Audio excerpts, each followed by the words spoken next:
Hello there, and welcome to another installment in the International Sleep Charity Global Webinar Series. We are really pleased to welcome our guest speaker this week, Dr. Brian Robertson. Dr. Robertson is a sleep medicine physician, an allergist, and immunologist. He's also the Chief Medical Officer for NightWare, Inc., Incorporated, as well as being an Associate Professor of Pediatrics and Medicine at the Uniformed Services University of Health Sciences. He has 25 years of service as a United States Army physician and has held multiple hospital and military leadership roles, being the former Chief of Sleep Disorder Center at the Walter Reed National Military Center. Dr. Robertson is a board member of the Maryland Sleep Society, a fellow of the American College of Allergy, Asthma, and Immunology, and he's also the chair for the American Academy of Sleep Medicine's Pediatric Interscorer Reliability Program. Now, he frequently lectures on the topics of sleep and allergy, and today he's talking with us to talk about the digital therapeutics in sleep. Dr. Robertson, he will be talking for approximately 20 to 30 minutes or more. We'll have a question and answer session afterwards, so please send your questions to us during the talk, during the Q&A box or the chat function. We are very privileged to have Dr. Robertson here, giving us a novel talk on digital therapeutics and sleep. Thank you very much, Dr. Robertson, and over to you. All right. Thank you, Dr. Wong. And I'm glad to be here. So thank you all for attending. I am, so as Dr. Wong had mentioned, so my background is in allergy and immunology and sleep medicine. And sleep medicine is my passion. And I left the Army a few months ago, and then I joined Nightwear as their Chief Medical Officer. And we'll talk about that product too during this presentation, because I think it's a good example of a digital therapeutic. But really, we're going to talk about just digital therapeutics and like what that phrase means, and how you might use computational power algorithms to fix or address problems that previously we haven't been able to address. So my only disclosure is that I am the Chief Medical Officer for Nightwear. I'm going to talk about Nightwear. I'm not going to give, it's not going to be a sales pitch at all, though. We're going to just talk about it because I think it's a good example of a digital therapeutic. And then we'll talk about several other products, some familiar and some unfamiliar. I think whenever I start these talks, I like to talk about sleep. And when you talk about sleep in general, you start with this. This is called the two-process model of sleep, and I'm going to go through it for everyone that is not familiar with it. The idea of, this theory or model is meant to address like why we sleep and why we sleep in the way that we sleep. So there's two processes. One is called process C for circadian alerting signal. And so when you wake up in the morning, you have very low amounts of this alerting signal in your brain. And as the day progresses, you slowly have more and more of that alerting signal up until about an hour or two before you go to sleep. There's another process, process S, or the sleep load is another way to think about this. And basically, when you wake up in the morning, you've gotten rid of almost all of your sleep load, right? So it's very difficult to fall asleep. If you've gotten an adequate amount of sleep the night before, it's very difficult to fall asleep right after you wake up. As the day progresses, though, you slowly get more and more of this drive to sleep that builds up and builds up, and it doesn't really get relieved until you sleep. And then when you sleep, that process S pressure goes away. And so when you combine these two things, this alerting signal in your brain and this drive to sleep together, you kind of get this idea of an alertness level. So when people wake up in the morning, they're least alert. That's why we all like to have our morning coffee, and become more alert during the day. There's a little dip in the afternoon that we've all experienced. At 2 p.m., 3 p.m., you feel a little bit sleepy. And then you're more alert actually in the evening, and especially in the hour or two before you go to sleep. But after that peak, your alertness level quickly drops off and you become very sleepy and you fall asleep. Parents will know this little high alertness signal. We call it the forbidden zone. So this is about an hour or two before children go to bed. They get a little crazy and they'll run around the house and just act kind of nuts, and then they fall asleep. So it's really pronounced in children. You can see that very easily in your own if you just pay attention to them. So when everything goes nuts at about 7 or 8 p.m., you know they're about to fall asleep. So this is important to understand this, because when we're going to talk about digital therapeutics, I'm going to talk about the regulation of sleep, and like how we can use digital therapeutics to help regulate our sleep. When we talk about goals for treating sleep problems, or like sleep therapy, really it comes down to these four things. And if you think about like all the ways that we treat sleep disorders, we think about improving the sleep quality. So a good example of this is treating sleep apnea with a CPAP device. Sleep quantity, so insufficient sleep. If you don't get enough sleep, you're going to be sleepy no matter what your sleep doctor does. So getting an adequate amount of sleep is very important too. The regularity of sleep is very important too. Probably of all these four, probably the most important, because if you shift your sleep back and forth by traveling and having jet lag, or by doing shift work, you're going to be sleepy almost all the time, because you're not going to be getting adequate sleep. Humans, we are built to sleep on the same schedule all the time. And when we vary that schedule, we run into problems. And the last one is sleep timing. And so that's just, how, like, when during that circadian rhythm cycle are you getting your sleep? And that's a big deal for especially young people who want to stay up late and then have to get up early to go to school, like teenagers. They have sleep timing is really a problem for them, because it leads to insufficient sleep. So when I think about what is it, like digital therapeutics is a big topic, but let's talk about like therapeutics. So what is a therapeutic? So a good probably working definition is it's something that changes the disease state or symptom or an outcome from a disease. If you think about hypertension, it doesn't really usually have many symptoms at all, but there are important outcomes to consider, and that's why we treat patients with antihypertensive medications. The therapeutic is not solely to be like informational or to be pleasant. So telling somebody that they slept 6 hours last night and slept 6 hours the night before and didn't get enough sleep, slept 4 hours the night before that doesn't really help them much unless they actually do something about it. So a therapeutic is not just solely informational. And then the other thing is that it's not something that's just pleasant and doesn't really try to change the disease state or the outcomes of the symptoms. Some sleep-centric examples of therapeutics. So if we think about non-benzodiazepine hypnotics, azipiclone is one that we use quite commonly. For instance, the non-benzodiazepine hypnotics are medications that, what are we trying to do with those? Well, we're trying to improve the sleep quantity, right? We're trying to change perhaps the sleep timing by helping people with insomnia fall asleep, right? And sometimes improving the quality of their sleep, so helping them stay asleep. So we kind of have three sort of goals for sleep therapy with a non-benzodiazepine hypnotic. Stimulant medications, what are we doing with this medication in the sleep setting? So stimulant medications of all kinds, what we're trying to do with that is relieve a symptom, which is excessive daytime sleepiness, that for the most part. And so that's why we use that. So we're relieving a symptom, that's a therapeutic. And then sodium oxybate is I put this particular medication because I couldn't think of anything else that's quite like it. Sodium oxybate, what are we trying to do with sodium oxybate? So we use this medication to treat patients with narcolepsy. And it does two things. One, it helps their cataplexy, but it also helps consolidate their sleep. So patients with narcolepsy, they don't sleep necessarily more than everybody else. It's just that their sleep is scattered throughout a 24-hour period. Sodium oxybate consolidates their sleep, so it helps with their sleep timing and helps them fall asleep when they want to and stay asleep, importantly, through the night. So those are therapeutics. When we talk about digital medicine, really we're kind of doing two things, right? So what is digital medicine, broadly speaking, can be conceived of software and algorithms that both measure something about a person and then perhaps provide an intervention. So you can have one or both of these things happening with a particular device.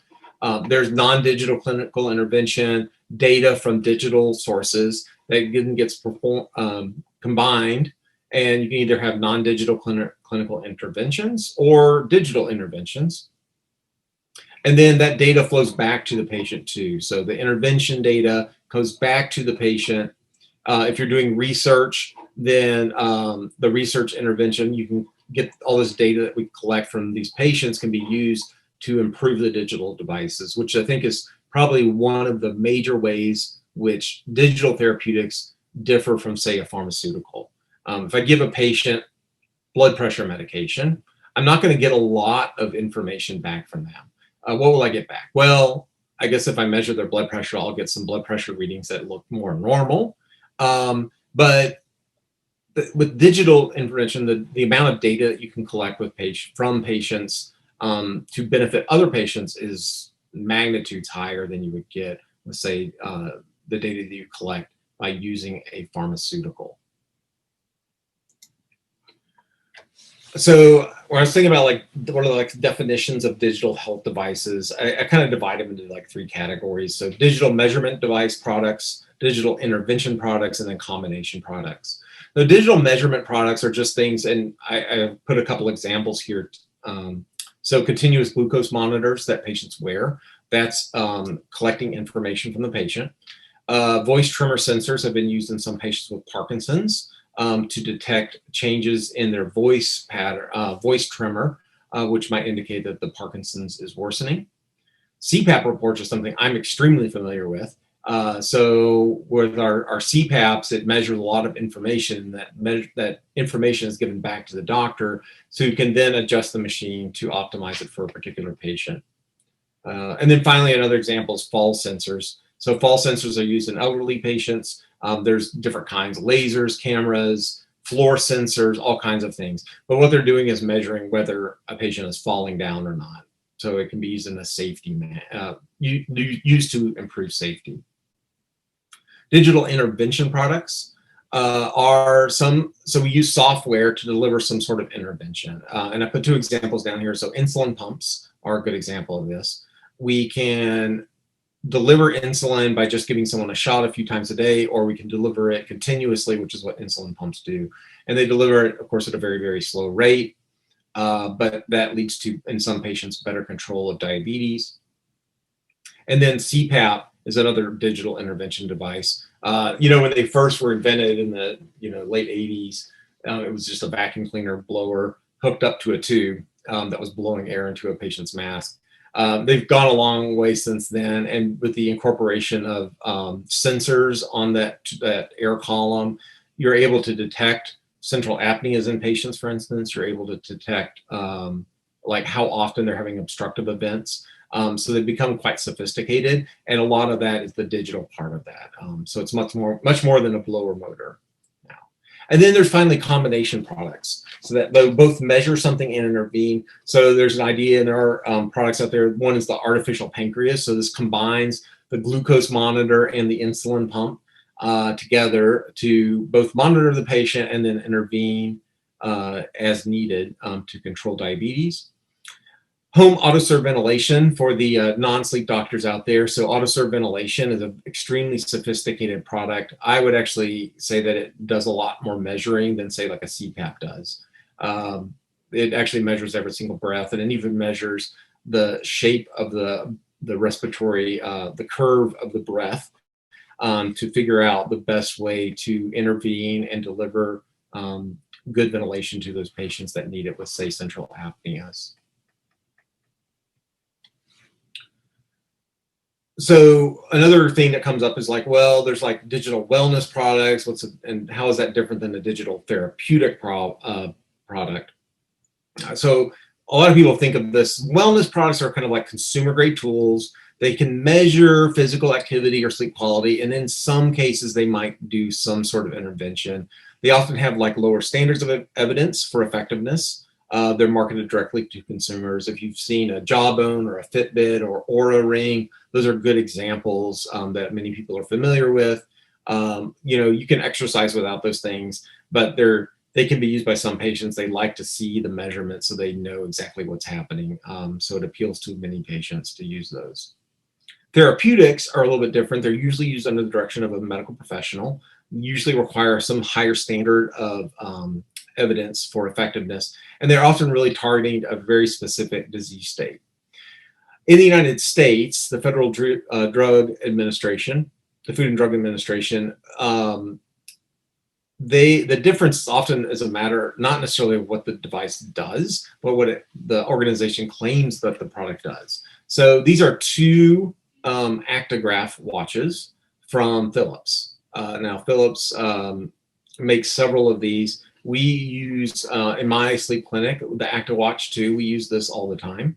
It has a light sensor on it and a motion sensor. And it's used to determine when patients are asleep and awake. The battery lasts for about 2 weeks. You can use this, night after night, and we get a really good sense of patients' sleep, their circadian rhythm, their timing of sleep, and the duration of sleep that they're getting. We often use these devices for insomnia patients. The health band on the left does not have the light sensor, but it's essentially the same product, but it's something that can be used. It's similar to a Fitbit. So it will measure a lot of the same things, but it's considered, the company does not make any kind of medical claims about it. So it is maybe more of a wellness product, might be a way to think about it. So what's different about digital medicine versus regular old medicine? I think it's really what it comes down to is that we get massive amounts of data, and that data is extremely useful. And then the improvements in computational power over the last several decades have enabled this development of digital medicine products. So we're kind of moving from a simple solutions to really complex things. So if you think about the simple measurements that we used to do in patients, a blood pressure reading or a diagnostic image or a lab value, something like that, those are really simple. It's one piece of information. And then things get more complex. So a good example of this is the step counter that you almost certainly have on your phone or the watch that you perhaps own. That in order to count your steps, what happens, there's an accelerometer on, say, the watch, like an Apple Watch. There's an accelerometer on that Apple Watch, and it takes that data, uses some algorithms to transform that data into step counts. And that's how your Apple Watch knows how many steps you took. But it takes a fair amount of computational power to do that. Machine learning with advanced ventilators, another really complex piece of equipment. So they can use machine learning to determine what are the optimal artificial breath size, shapes, duration, and timing of breaths that it delivers to a patient. AutoServer Ventilation I mentioned earlier is a good example of this. There's no human intervention, right? The algorithms are determining what's the ideal breath to give to that patient. So things get really complex fast. And then we use this term artificial intelligence. Sometimes it seems scary, but what it really is I think of artificial intelligence in the medical setting, at least, as software that does two things. It measures something and then it provides an intervention, and ideally then measures again and checks to see what effect the intervention had. And it could just continuously does this process. I have some examples of some products that, I think this is kind of interesting to do. And maybe one thing while you're listening, you can think, is this a digital therapeutic? So my first example is this thing called CBTI Coach. So cognitive behavioral therapy for insomnia. It's the gold standard treatment for insomnia. And CBTI Coach was developed by the Department of Veteran Affairs in the United States. We have a lot of problems in the military. I personally have experienced this with patients living insomnia. And so we developed this coach. And the idea is that if you use it and really adhere to it, it can actually replace a lot of the functions that, say, a psychologist would in doing CBTI. I don't want to say, for all the psychologists listening, it does not replace a psychologist. There's still value there. But for some patients with milder insomnia, this sometimes does enough. There's educational parts to this system. There is a sleep diary that they can track their own sleep, helpful things about habits in their sleep, and then reminders about like when they should go to bed and things like that. So is this a digital therapeutic?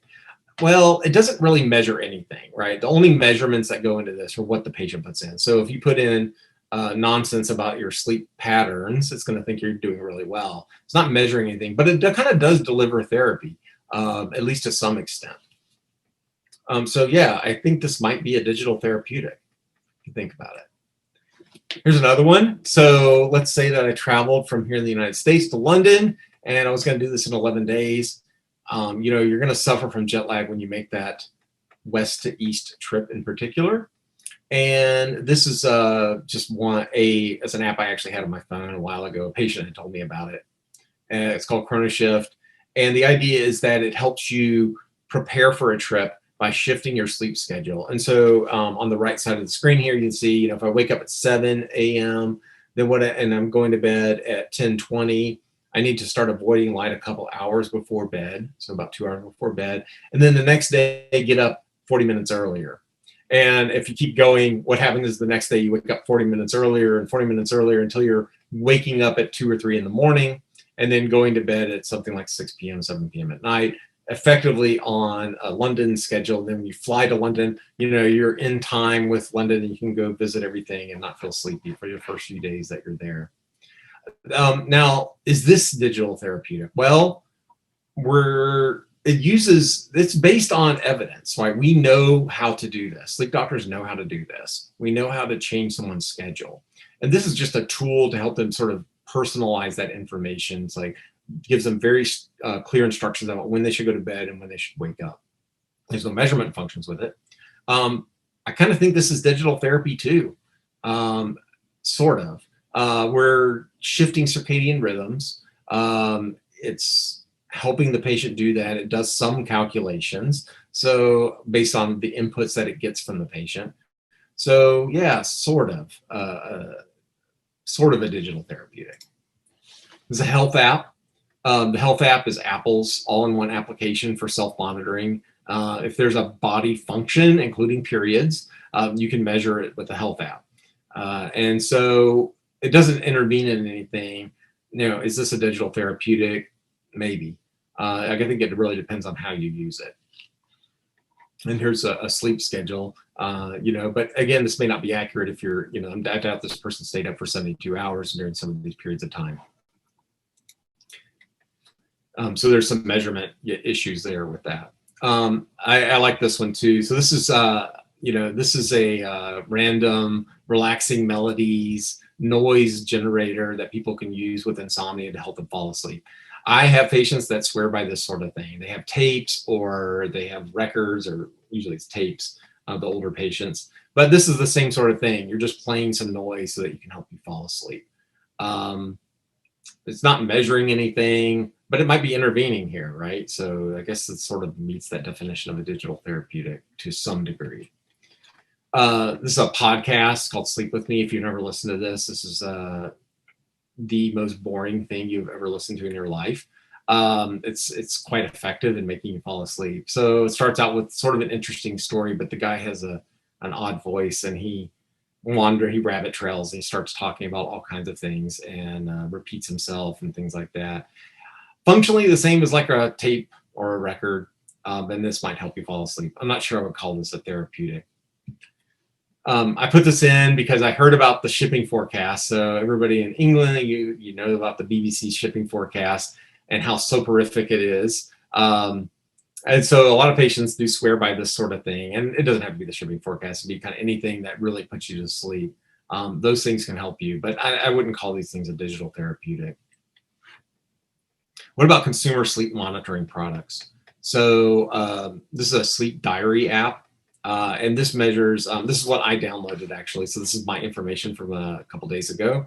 And I didn't have my watch on all night, my Apple Watch on. So there's no real data here, but then you see my heart rate going up when I was walking my son to school here. So there's a lot of steps here. And it told me that I slept for 6 hours. I'm not sure how it knew that, but I guess it did. And then it can show my activity during the day. There's really not like evidence that this has therapeutic benefit. So I would kind of put this in the wellness product category because there's no evidence that like showing this to me is really going to like change my behavior. And I'm not sure that it would also give me enough information that it would be usable if I did decide to do something. Like I know that I need to exercise every day, right? I know I need to sleep enough. How much of these things really, how much benefit are they offering me? I think is the key question here. And really what it comes down to is like, well, okay, you give me all this information, like what should I do with this? You know, I don't know. I guess it depends on the person. Do you want to walk more? Maybe this might encourage you to walk more, perhaps. But it does use a lot of computational power. It uses the digital sensors on the Apple Watch. It uses algorithms to generate this data that we mentioned before. Now, this is Nightwear. So this is my company that I work for. And Nightwear is software that it resides on the Apple Watch that's been stripped of all its functions except for being a prescription digital therapeutic. And it is software. And what it does is it uses the heart rate sensor, accelerometer, and gyroscope data to determine if patients have nightmares. So patients that have, or doctors that have dealt or treated patients with post-traumatic stress disorder, what we find, generally speaking, is that patients with PTSD, a lot of their symptoms can improve quite a lot with therapy. But one thing that's really treatment resistant is nightmares. And we don't also have very good treatments for nightmares. And so Nightwear has this role of sensing nightmares. So how do you sense a nightmare? Well, we can't put an EEG on patients every night at home. So instead, we rely on markers of sympathetic nervous system activation. And the sympathetic nervous system activation, one of the things that happens in particular is your heart rate goes up and you might move more.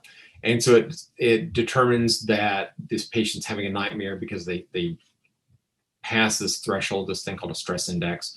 And then it'll analyze, and once it calculates the stress index, it starts analyzing the patient continuously, and then it'll provide an intervention by vibrating. And that vibration is enough to interrupt the nightmare without necessarily waking the patient up. So this is definitely a digital therapeutic. It's actually a prescription device. It does two things. It does those two key things, right? It measures something. So it measures your movement and heart rate, and then it provides an intervention in a particular manner to help the patient not have nightmares. This is it, this Nightwear in action. And you can see this is that stress index, which is a combination of the heart rate and movement data that it collects from the watch. And every time it exceeds a threshold, in this patient, this is a patient with PTSD, this patient's threshold was set at 48. It's a unitless number. And every time the stress index exceeds 48, it'll vibrate, which are these little red triangles. So you can see there were 4 interventions where the watch vibrated at night. And then it monitors the patient's response. So here we had 2 that were pretty close together. Both interventions, but then the patient's stress level dropped and it did not intervene anymore until much later in the night. So this is a good example of a digital therapeutic. And then finally, AirView. So this is ResMed's home. This is the patient-facing information that a CPAP device will give to a patient. So this is from one of my patients. This patient slept for on this particular night, 7 hours and 23 minutes. Had 1 residual respiratory event per hour, which is quite good. And then didn't take the mask off too often. So the score was really good. It can also give you data over time. You can see how much CPAP usage there was over time. You can see on this particular Friday that there was not great usage. I used it for less than an hour, but otherwise this is a pretty good user of CPAP, 6 to even 9+ hours a night. This is one of my good patients. So what does that patient feedback do, right? So we're giving the patient information, so not really going to the doctor. So 1, it alerts patients to the problems with the device. It confirms that it's working correctly, right? So it's doing its job. It's getting rid of all the apnea events, or almost all of them. And then for some patients, this information might improve their adherence, right? And this is, I think, the patient that kind of obsesses a little bit about their data, like how did they sleep?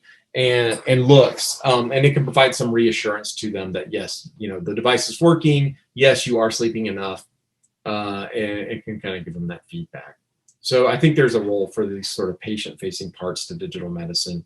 Nightwear has, we're developing actually a very similar feedback mechanism. We can tell the patient you used it X number of hours, and these are how many interventions you had last night. There are other Philips Respironics has, they're another big manufacturer of CPAPs. They have a very similar product to AirView called Encore, or sorry, Dream Mapper. But it provides that same kind of information, that feedback.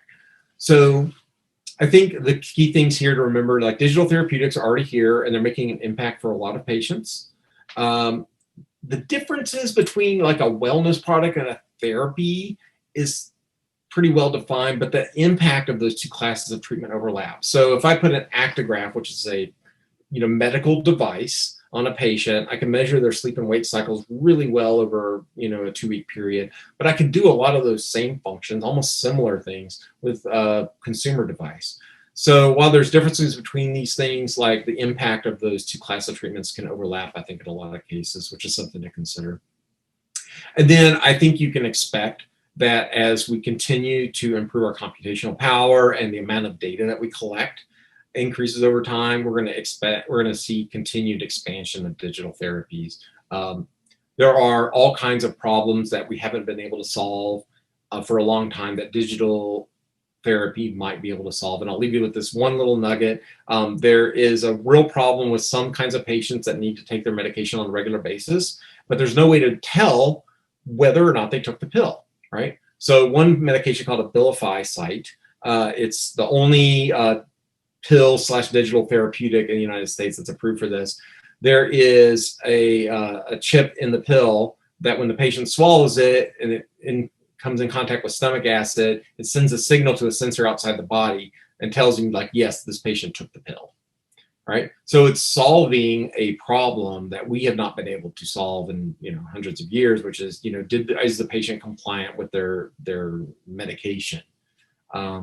I think that's a good example of the ways you can use digital therapeutics to improve the quality of medicine that we deliver. I think I'm out of time and right on time, so I'll turn it back over to Dr. Wong. So thank you, Dr. Robertson, ever so much for an incredibly enlightening talk on digital therapeutics and their use in future technological developments. It was certainly enlightening for all of us. We do have a few questions in the chat. So from a personal aspect, though, I'm not particularly aware of the distinction between digital therapeutics and the non-therapeutic version. I'm just wondering, what's your view on the regulation of digital therapeutics? Whether or not we should be having a firmer regulatory basis. So it's well defined from a regulatory standpoint. So in the United States, the Food and Drug Administration is very clear on this. They're not regulate when something's like cleared by the FDA for use. It is not. What it's saying is that this product is safe to use, and in some cases it's effective to use, but it doesn't make any claims about its intention. So what the FDA actually does is regulate what a company can say about their product. In fact, that's arguably what they do when it comes to medical devices of all kinds. You can't, so for example, the makers of Fitbit are not making any medical claims about their device, right? But if they did start making medical claims, then the FDA would get very interested in what they were saying. Whereas, say the Philips Actigraph, there are medical claims that are made about that product, and it is regulated by the FDA, and the FDA watches like what they say about their product and what it does. But the functional difference between those two products, the Fitbit and the Philips Actigraph, they're almost the same thing, except for a light sensor. They're basically doing the same thing. So the physical differences or the technological differences between a wellness product and a digital therapeutic, I don't think they're very clear because they overlap so much. It's really like what the claim is, which is kind of an interesting way to think about this. And the other way I think about digital therapeutics, we've had ventilators. When I was in medical school, the first ventilator I used, on a fake patient was a mechanical one. So it was a motor that turned a wheel around that was attached to a cam that was attached to a piston that pushed air in and out of a tube, right?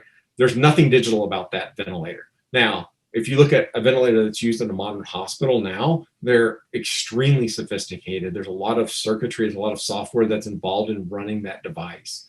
And so you've taken something that was very much a non-digital treatment, a ventilator, an old school ventilator, and turned it into something that is really a digital therapeutic. There's really just no other way to put it. Okay, thank you very much for that. Yeah. We have another question in our chat about what difference is ResMed and Philips making on CPAP compliance specifically, if you're aware of that? Yeah, that's a fantastic question. So CPAP compliance is very difficult for some patients. And people will split into two categories. One, CPAP changes their life, and no matter what I do, they're not going to stop using CPAP because they feel so much better. So the benefit, the perceived benefit that the patient is getting from the device is so great that I really don't have to do anything for those patients. And then there's this other group of patients that don't tolerate it well, that don't perceive a benefit of it, and they struggle a lot more. And I think the question is really getting at is, what are they doing to help with CPAP compliance? So one is giving the patients feedback about like what's happening with their sleep in hopes that the patient will then take that information and then make changes in their compliance. Okay, so that's one way. The other thing that they're doing is actually a digital intervention, right? So they have very much, in fact, since I've been practicing sleep medicine, have improved their algorithms quite a bit to make the pressure and the way that the pressure is delivered to the patients a little gentler. There's one product by Fisher and Paykel, for instance, I'll just mention, it's called SenseAwake. So it's a feature on the Fisher and Paykel's CPAP devices. And what happens is when it senses that the patient's breathing pattern has changed, that they think that that means that they woke up, and then it drops the pressure so that it's more comfortable for the patient. And in some patients, especially ones with PTSD, that actually we did some research on that particular product, and it actually improves their compliance a little bit. So I think those are the things that they're working on. They know about it. All the sleep doctors around the world know about that. CPAP compliance is always a big issue. And we're continually working to find ways to make it more palatable to patients. Dr. Robertson, for that. We've got another question which has been emailed in. It's about digital health devices in general. And it's about how the security aspect, the data security, the network security aspect is being dealt with, because we hear the stories in the news with various hacks. The Colonial Pipeline has gotten hacked in the United States. Various household Internet of Things devices are rather vulnerable these days. But what is the sleep industry doing to make sure that these devices are safe and secure? Yeah, so there are laws where medical device manufacturers have to follow. If anybody's collecting patients' information, then they have to safeguard that information, especially if it's identifiable as belonging to a particular person. So we have a set of laws that protect patients. I think of I was just talking about this compliance is a law called HIPAA that was established in the United States many years ago. And kind of lays out what you really have to do is safeguard it in several ways. So one is technical safeguards. So this is just making sure that the thing that the data is stored on is secure. Administrative safeguards, so you make sure that people don't get to that data that aren't authorized to get to it. And they do take steps. So password identification, things like that are used quite a bit. And then making that data unusable to unauthorized users is another way to do that. So probably more than I don't know that much about it, but that's another method that they use. That's a good question, though. Okay, thank you, Dr. Robertson. We have another question as well. It's about Nightwear in particular, and Sure. It's whether or not is Nightwear intended to be used as a prescription only. Or do you envision a future in which it could be installed in pristine Apple Watches by regular users, and obviously via some app, via the App Store and the Android version via the Google Play? So because of the way it works, Nightwear is, well, there's two things. So the company chose to pursue a path of getting FDA clearance as a medical device, Mm. and that implies that it has to be used under the management of a physician. Could you download this and put it on your Apple Watch that you already own? Yes, you could. You will run into, I will tell you, there's technical reasons why you shouldn't do that. One, the biggest one is that it really interferes with other functions of the watch. So you actually have to strip the watches of almost all those functions in order to use Nightwear, because it's hijacking this. We're using this consumer product and turning it into a medical device by adding and taking away software, right? And so there are conflicts so there's some practical reasons. The other one is, frankly, that you would need two watches. You'll need one for nighttime and one for daytime, because it uses the battery pretty steadily while it's monitoring the patient overnight. You would not be able to use your Apple Watch during the day if you try to use your own. You'd have to get another one. So it's actually provisioned. When doctors prescribe it, it's actually we give them a phone and a watch, because every Apple Watch has to be paired with an iPhone. So the iPhone comes with it, again, stripped of all its functions except to call for emergency services. It doesn't really do anything else. It's act as a paired device with the watch, and then act as a conduit to the servers to get the data. So that's a fascinating way to go about it. It does seem that, at least in the United States, that the medical device space is a lot more regulated, and it has a lot more certainty compared to, say, the medical software space, in terms of the machine learning, in terms of algorithms, in terms of picking things up. Do you feel that, well, it might be a bit of a philosophical question, but is the crux of the future going to be in software? Because it seems that the Nightwear device, that's, you're using some commercial technology there, but your universal selling point, your special sauce, is in the software very much. And with the progression of medical software companies, is that really the future? If you could just tell us a bit more about that. Yeah, so sensors and software is the short answer. That's where the future is, right? Developing a sensor that you can use in an effective manner, and then developing the software that can take that data, and then make the calculations that are necessary in order to provide an effective intervention. So, for instance, with Nightwear, almost all of the research was not on how to build an Apple Watch. It was how to optimize the algorithms and the machine learning system to make it work. Because if you just sense data, it doesn't, and vibrates, it doesn't work very well. It really has to be a little bit more sophisticated than that. I think the sensors are an important thing too. So, I come back to glucose monitoring because it's just an easy example that people are familiar with, right? So before you could sense the blood glucose quickly and easily in a patient, how would you get that information, right? It was much more difficult. The old way of determining blood glucose, it's complicated, right? Yeah, but even the finger prick, right? The finger prick and a little glucometer that costs, here, $7 or $80. It's almost nothing, but it's super sophisticated, both a sensor and the software in there to determine what someone's glucose level is. But we've done that. And so I think as you develop more sensors, in Nightwear's case, we looked at actually with the development, we looked at other sensors.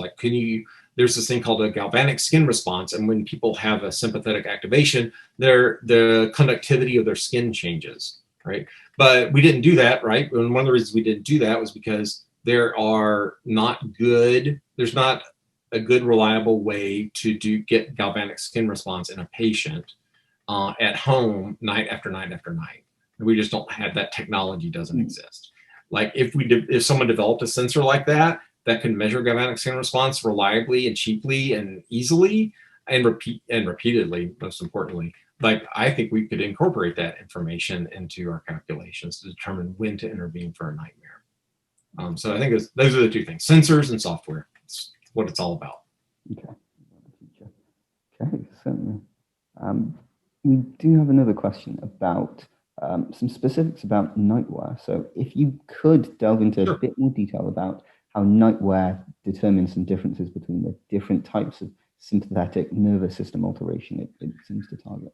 Yeah, so the short answer, okay, well, I'll start from that. So you can have sympathetic nervous system activation during your sleep for lots of reasons, right?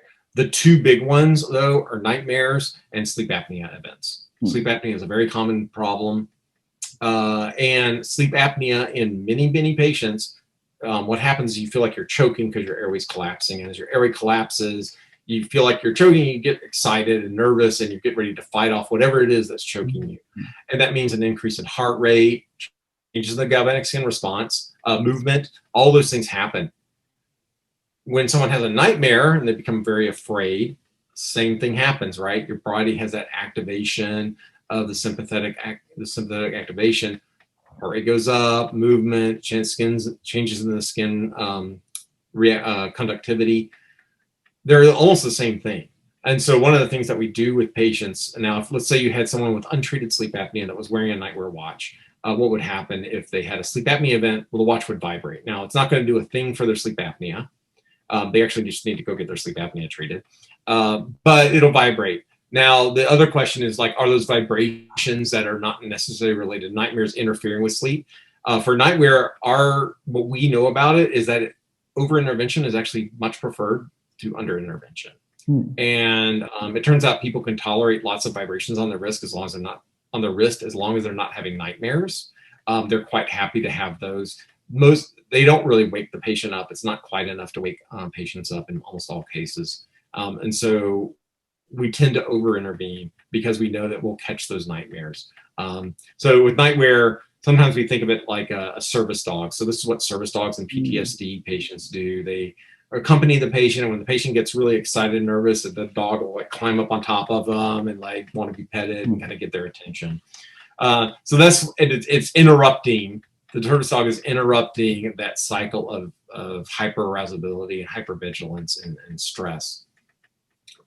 NightWare does the same thing. It's a watch, right? But it monitors you all through the night, and every time it looks like you're getting a little too excited, right? It vibrates, says, "Hey, like, calm down," right?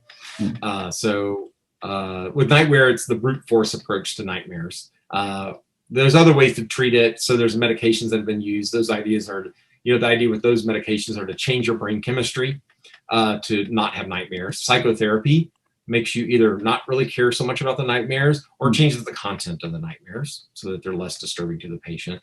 This is the brute force approach, though, right? Every time it looks like you're having a nightmare, we stop the nightmare by just nudging the patient a little bit so that they don't they don't really complete the nightmare. And most importantly, they don't remember the nightmare. So the daytime dysfunction that accompanies patients with significant nightmare disorders is the main thing that we want to do. I hope that makes sense to the person that asked that question. Certainly. Thank you very much on that. And in terms of following on from that, is there potentially options in the future to create a waking version, say for anxiety, acute stress events? Is that the next step for? Is that the next step, right? Replacing the service dog, I think is what we're talking about. We don't have plans yet. So it's a very small company, so we're just getting off the ground. But yeah, like there's no reason that we couldn't have NightWare does it. We can measure heart rate all the time, and anytime it spikes, we can give the patient a nudge and say, "Hey, like, what's going on?" Like, and maybe the intervention is different during the day. Maybe the intervention is, it looks like you're getting really agitated. Like, let's, slow down. Maybe do a little meditation, something like that to help calm down. Sure. So, in terms of one other question that we have, Sure. Again, it's about some of the progress that.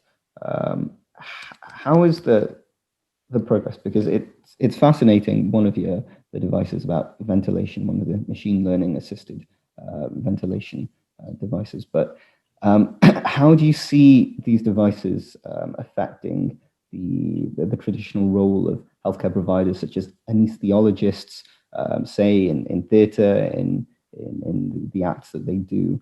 Do you see them more as moving towards a pilot role where they induct, they take off and land the plane, whereas throughout the course of the induction, you have the autopilot in terms of the machine learning algorithm keeping people alive? I think that's actually exactly what would happen, is that as the technology improves and the computational power improves, the pilot, what do they do when the autopilot's going? What they're managing the systems of the aircraft, right? Especially in a big airliner, for instance. There's a lot of systems happening. And what they're doing is monitoring and making sure that those things work, as opposed to just steering the plane.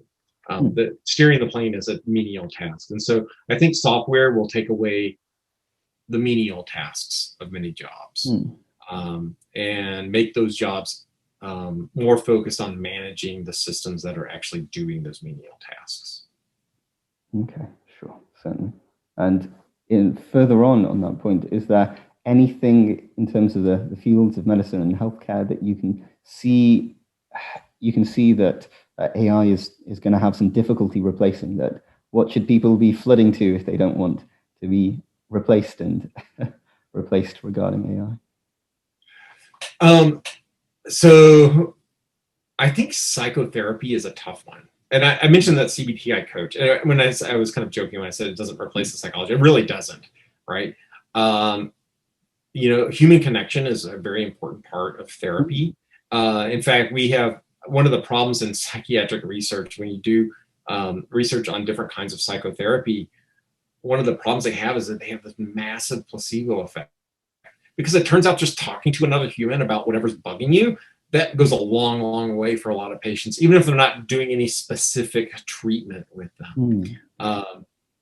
And so I think that kind of thing, I think psychotherapy, I think that's a good field to go into if you want to avoid the machines for the most part, although they're coming, Nightwear. There are other medical devices in the psychiatric field, transcranial magnetic stimulation. There are nerve stimulators that are used sometimes for psychiatric treatments. There's electrical therapies that have been used with great success. So those things, I don't think it's immune to the advance of technology, but I still think there's going to be a role for just talking to patients and establishing that human connection, which I think is really important for therapy. Certainly, that's the critical part, having a yeah, absolutely. Right. Oh, I do have a bit of a question regarding liability for medical devices versus medical software, because in terms of the accountability process, that it seems, at least in the United States, that of course medical hardware devices are very well regulated, but medical software much less so. What happens when instead of someone putting out a CPAP machine that say doesn't work or causes adverse outcomes, what happens when someone, or do you know what will happen when someone inevitably puts out some kind of medical software device which is causing harm? What means does the state, what means does the United States have to try and stop that, as it were? So this actually happened in the sleep medicine field about 6 or 7 years ago. AutoServer Ventilation, which I mentioned in my talk, is a kind of therapy it treats central apnea. Specifically, it's used in a lot of patients that have Cheyne-Stokes respirations. And it turned out there was a large study done, the SURVEY-JEF trial, where they had an excess of deaths in the treatment arm. We think, some people, including myself, think that might be due that they were actually over-treating those patients in one way and under-treating them in another way. They weren't actually controlling the sleep apnea well enough, and so the settings were wrong, right?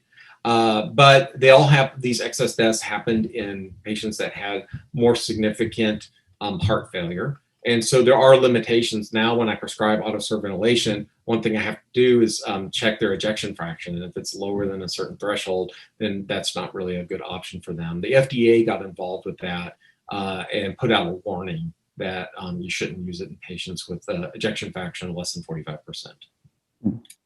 So that's how the regulators approach that kind of thing. But it was through the research. More research is ongoing. So a lot of people think that if we just had better control of the sleep apnea in those patients, that they wouldn't have had that problem. So there was a question about, would your Nightwear work for children? Yeah. That's an easy one. So, I mean, physically, there's no reason why it wouldn't work. Now, we have not conducted research in children, and so it's FDA approved for children or for people 22 and older, because that's the age group of our trials. But yes, so one day we may be able to use it for children. doctors can certainly prescribe it off-label. So off-label prescription of medical devices happens all the time in the United States, especially in children. My background, I started out in medicine and pediatrics, and almost every medication and treatment that we did was off-label because it had not really been studied in children, but we didn't really have good alternatives. So would Nightwear work for children? I don't have any reason to think it would not. And I think we just have one more question about a patient who was prescribed Valium for nightmares when they were about 12 years old. And yes, it's just following up about, is Valium and Nightwear a viable option in terms of treating? Yeah, so Valium is not indicated. So in the United States, there's no indication for the Valium for that age group. So that's off-label use of that.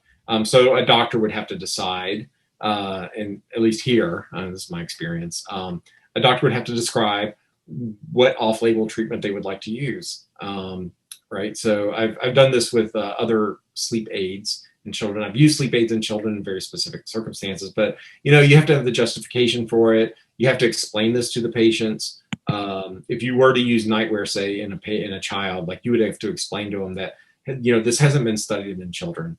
Well, I will tell you also, one of the things about devices, and I didn't really get into this in our talk, is safety. So device safety in many cases can be a lot better than, say, a pharmaceutical agent. So Nightwear has a really excellent safety profile because it's a watch that you wear on your wrist that might vibrate during your sleep. Like, that's it, right? It's not doing anything to your body. It's not having drug interactions, anything like that. CPAP's the same thing, right? So there are surgical treatments for sleep apnea that can carry significantly more risk than wearing a mask on your face that blows air into your nose. So I think, can devices be unsafe? Sure. Like, we know that can happen if they're not used correctly. But in many cases, the risks are a lot less than, say, a lot of other alternative treatments. That does remind me of an example that comes to mind in terms of devices. They are well regulated, that they have FDA looking after them, making sure that they don't cause adverse events. But at least in software, we all carry around a smartphone in our pockets, and we all carry around a Facebook app, which and various Instagrams and various social media, which can potentially cause deleterious effects. In fact, I think there's quite a bit of research being done in Palo Alto in California about altering population dynamics in terms of happiness with that. So that certainly doesn't have any regulation on that. No, it doesn't. And yeah, so the effects on sleep of Facebook and other social media is profound. So yeah, I mean, and I'm sure we've all done this, where it's designed to keep your attention, right? So it's one little tidbit of information after another that you might find very interesting, and people and things like that. And that can keep people awake. So yeah, actually one of the things we tell patients to do is leave their phone in the living room when they go to bed so they aren't tempted to look at it. Aspects of that.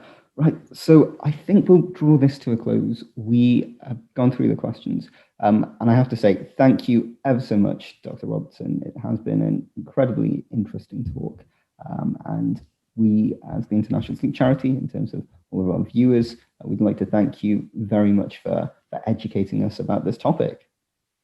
Thank you. It was really a pleasure, and those were awesome questions, and I really appreciate the opportunity to talk today. No problem. We'll be glad to have you back in the future as we get more viewers as well. All right, and I just want to do a final shout out to our next talk. So we don't have a date for the next event, but we are having Claire Anderson of Monash University conduct our next talk for the International Sleep Charity. So to all our viewers, please check back in when we conduct our next talk. And once more, very much thanks to Dr. Robertson.